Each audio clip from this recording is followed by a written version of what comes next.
Hello, today I will show you how to convert a PDF document to a Word document online. There will be no need to install the program. I will open a PDF document and show a document that I want to convert to Word.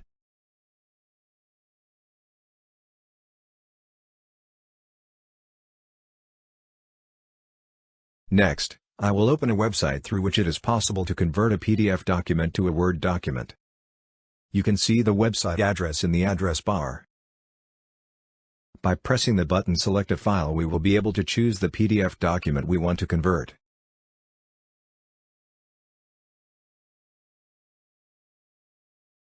We specify the document and then the document is uploaded and converted.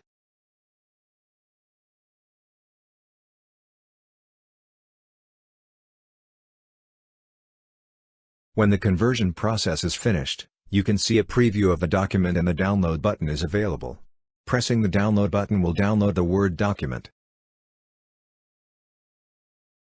You can open the downloaded Word document and verify that the document has been successfully converted.